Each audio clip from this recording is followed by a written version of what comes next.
Hello दोस्तों, मैं पूजा वर्मा पीवीजीएस।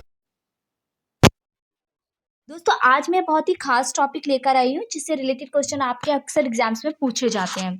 आज की टॉपिक को मैं आपको विद मैप क्लियर करूंगी जिससे कि इसकी एकदम एक्चुअल इमेज आपके माइंड में एकदम फिट बैठ जाए। तो शुरू करते हैं दोस्तों आज की क्लास। सबसे पहले मैंने लिए घास के मैदान। दोस्तों आपको पता होगा जो कि भूमध्य रेखा के आसपास का क्षेत्र होता है, यानी 30 डिग्री उत्तरी और 30 डिग्री दक्षिणी ईस्ट गोलार्ध के बीच में जो भी एरिया होता है ये उष्ण कटिबंधीय घास के मैदान में काउंट होता है। इसके अलावा आपका 23 से लेकर लगभग 66.5 तक के बीच में जो एरिया पड़ता है उत्तर में और दक्षिण में दोनों में, वो आपका पड़ता है शीतोष्ण कटिबंधीय में। उसके बाद जो ऊपर का एरिया होता है और नीचे का वो जो ध्रुवों पर होता है वहाँ पर होती है टुंड्रा टाइप की वनस्पति जिसे शीत कटिबंध कहते हैं। तो दोस्तों शुरू करते हैं। सबसे पहले आज के घास के मैदान। घास के मैदान सबसे पहले ये इस मैप में आप इनकी लोकेशन देख सकते हैं। उत्तरी अमेरिका में प्रेरीज सबसे ऊपर शीत कटिबंध में जाके पड़ता है, ये टुंड्रा जो कि कनाडा में पड़ती है। नीचे पंपास दक्षिण अमेरिका में पड़ती है। इधर सवाना ये अफ्रीका में पड़ती है। वेल्ड दक्षिण अफ्रीका में पड़ती है। इसके अलावा स्टेपीज जो कि यूरोप और एशिया दोनों में मिक्सचर में पड़ती है। पंपास ये आपका ऑस्ट्रेलिया में पड़ता है। इन सबको हम एक एक करके अब देखना शुरू करते हैं। ये कुछ बहुत ही इंपॉर्टेंट घास के मैदान मैंने लिए हैं, इन्हें आप याद कर लीजिएगा क्योंकि इनमें से एक आध क्वेश्चन आपके एग्जाम में 100% आता ही आता है। स्टेपीज घास के मैदान जो है ये आपके यूरोप और एशिया दोनों के क्षेत्र में पड़ते हैं, यानी यूरेशिया भी आप कह सकते हैं। डाउन्स ऑस्ट्रेलिया में, पेरी उत्तरी अमेरिका और कनाडा में, वेल्ड दक्षिण अफ्रीका में, पंपास अर्जेंटीना में, कैंटरबरी न्यूजीलैंड में, कंपोज ब्राज़ील में, सवाना अफ्रीका में, लानोज वेनेजुएला प्लस कोलंबिया में, पटाना श्रीलंका में, पार्कलैंड अफ्रीका में। स्थल संधि चैनल गल्फ बे, अब हम इनके बारे में जानेंगे। सबसे पहले स्थल संधि देखेंगे। स्थल संधि वो होती है जो दो स्थल निकायों को जोड़ने अथवा दो जल निकायों को अलग करने वाला संकीर्ण स्थलीय क्षेत्र होता है। चैनल दो भूभागों के बीच एक विस्तृत जलमार्ग या प्राकृतिक या मानव निर्मित भी होता है। गल्फ अपेक्षाकृत बड़ा होता है, सकरा मुख होता है। फॉर एग्जाम्पल गुजरात की खाड़ी। बे यानी खाड़ी ये होता है अपेक्षाकृत छोटी होती है, चौड़ा मुख होता है। फॉर एग्जाम्पल बंगाल की खाड़ी। हमारा रह रहा है जल संधि।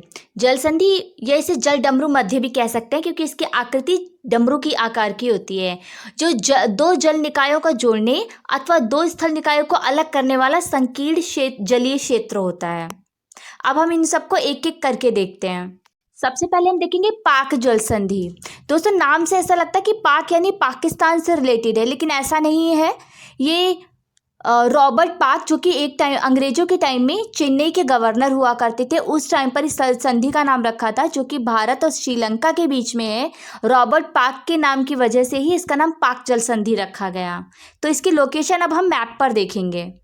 इस मैप में आप इजीली देख सकते हैं भारत और श्रीलंका के बीच में, भारत में ये तमिलनाडु और ये नीचे श्रीलंका, इन दोनों के बीच में ये जल संधि पड़ती है जिसे पाक जल संधि कहते हैं। जैसे मैंने आपको बताया चेन्नई के गवर्नर के नाम पर, जिनका नाम रॉबर्ट पाक था, उनके नाम पर ही इसका नाम पाक की खाड़ी या पाक जल संधि इसका नाम पड़ा।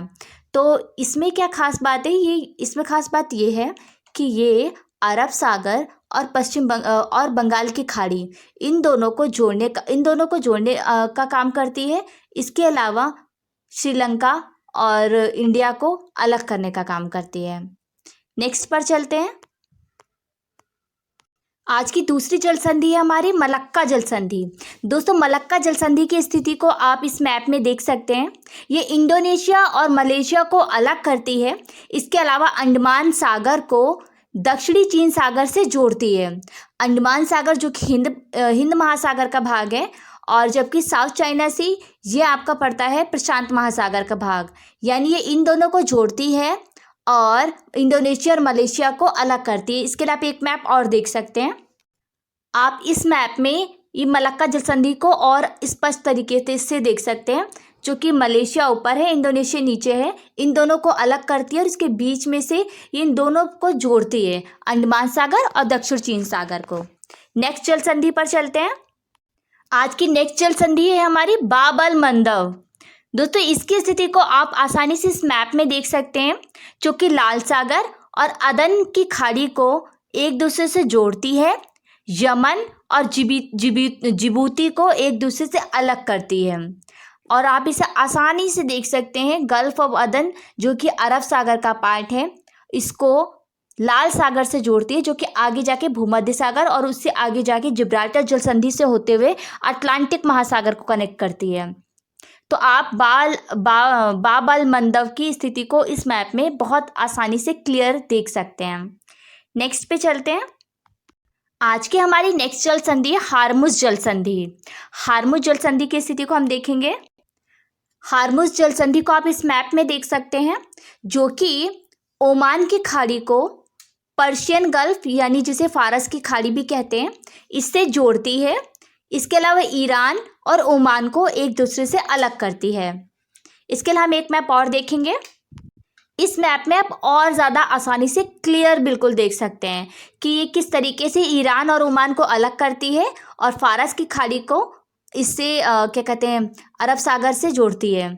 इसे कहते हैं स्ट्रेट ऑफ हॉर्मुज। आज की नेक्स्ट जल संधि है हमारी जिब्राल्टर जल संधि। जिब्राल्टर जल संधि की स्थिति को देखेंगे मैप पर।